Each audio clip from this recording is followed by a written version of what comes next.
All right, so let's go and look at a different type of problem here. We're going to move to number 9. And number 9 is what we call, or we refer to as, an OR statement.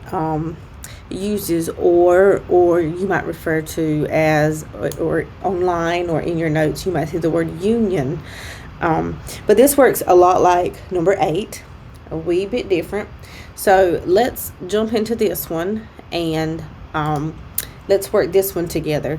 So what we have is 1/9 or 1/2 x is less than 3x plus 5, or, so there's my or, 6x is greater than or equal to negative 18. So our goal here, again, is to isolate that variable. We want it on one side of that inequality. And the way we like to read those, we like to have that variable on this left-hand side. So let's work towards that. Let's try and get that variable on the left. I would encourage you to pause this video and try to do that for both of these. And then start this video back and see if you were able to do that by yourself, because that is the same thing that we've been doing all along.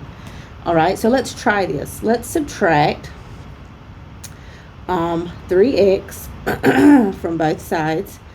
Right here, we know that if I take 3x, or if I have 1/2 and I subtract 3x from it, 1/2 x minus 3x, that is going to leave us with a negative 2.5.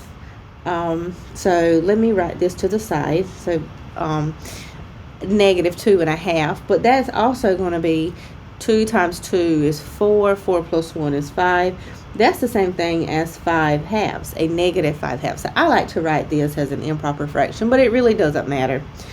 So I have a negative 5/2 x is less than 5.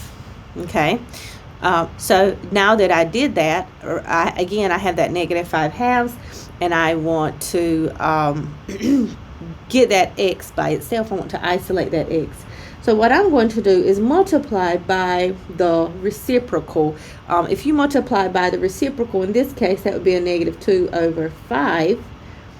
If we do that, remember, if we multiply reciprocals, this is old, I don't know if we explicitly said this in class, but this is from prior algebra knowledge, that if you multiply reciprocals, the product is 1, right? So these I'm canceling because they equal 1 when you multiply them together. But remember, to keep this equation or this inequality balanced, what we do on one side, we have to do on the other side, right? So I'm going to multiply this side by a negative 2/5 as well. So what happens here is I can drop that x, and because I multiplied by a negative, the sign of my inequality will now change. And now I have 5 times a negative 5/2. This is a 5 in the numerator. There's a 5 in the denominator. Those will reduce. And what you're left with is x is greater than negative 2. So that's one part of my answer. The other one over here, this one's pretty straightforward. I already have the 6x on one side, the negative 18 over here on the other side. We can divide both sides by 6. And because I'm dividing by a positive 6, even though that's negative, what I'm dividing by is positive, my sign does not change. And so that's going to leave me with x is greater than or equal to a negative 3. Okay? And this is or. So I'm going to drop that down even though they're not on a straight line. And I apologize. I don't know why my camera is having so many issues focusing this morning. So I have that x is greater than negative 2, or x is greater than or equal to negative 3. So let me graph this for us, and that might help us understand the answer that we have in just a minute. So if I were to graph this, it looks like my minimum number here would be maybe negative 3, and I could put a few more numbers. There's negative 2, negative 1, 0, and I don't know, you can put as many as you want, but I want to graph this. So maybe I can start here with x is greater than negative 2. Negative 2 is not included here. So I would graph this using parentheses. Let me use a different color.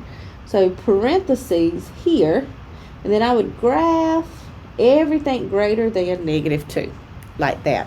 Okay, so now let me pick a different color for that x is greater than or equal to -3. I know I have a green pen somewhere. Okay, so here, let's use green for this one. -3 is included in that answer within that subset because I have that little equal to part there, that line up under that greater than symbol. So at -3, I'm going to put a bracket to represent that -3 is part of the solution set. I don't know if you can tell the difference in these colors, but this is green. But if I graph this, I'm going to put it above the line where you can see both of them. So here, that is my green line. So everything greater than -3 is also included in the solution set.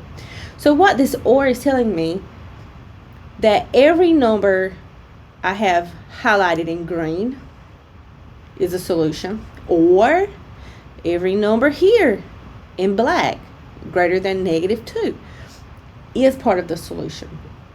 We call this a union because the answer, your solution, is not necessarily where they overlap anymore. It's just where you have highlighted or drawn an arrow wherever you see your colors, period. So for this, they're going in the same direction. And -2 is actually part, -2 is greater than x is greater than -2. That is actually a subset. That is actually part of this answer. You can see that. That is within this little piece here. So my answer is going to look a little bit different. My answer here is going to be all numbers x such that x is greater than or equal to a -3. That is in set notation. In interval notation, again, my minimal number there is -3, and I'm going to infinity, okay? And then that is my graph. So on my graph, I would not need to actually include both pieces here. Let's put this with a highlighter. So if I were to graph my answer, it makes sense for me to do this so you can kind of see what's going on. But the final answer is just going to be a bracket and an arrow going that way because everything in yellow now is part of the solution, guys. And that is what we get for number 9 on our lecture notes.